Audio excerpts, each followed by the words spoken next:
BTS member na si Suga nang hingi ng paumanhin dahil sa kinasakutang drunk driving incident. Nagresulta sa pagkakasuspinde ng kanyang lisensya at pinagmulta pa si Suga, ang member ng K-pop supergroup na BTS, dahil sa kinasangkutan nitong drunk driving incident. Dahil dito, nag-iwan ng letter sa BTS Weverse page ang rapper kung saan nag-apologize siya sa ARMY o kanilang fans.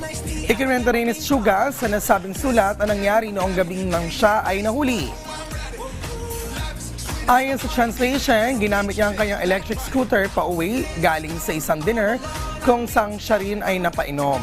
Dahil siya ay nakainom, hindi niya na-realize na ang paggamit ng e-scooter pagkatapos uminom ay labag sa batas. Patuloy pa niya, habang siya raw ay nagpa-park ay natumba siya dahilan upang mapansin siya ng isang police officer at pinag-perform siya ng breath analyzer test at napatunayang siya ay nakainom. Dagdag pa ng BTS member, wala naman daw nasaktan na naapekto ang establishmento dahil sa nangyari. Pero siya pa rin ay nangingi ng paumanhin sa kanya naging kapabayaan at nangako mag-iingat at hindi na mangyayari ulit ang insidente.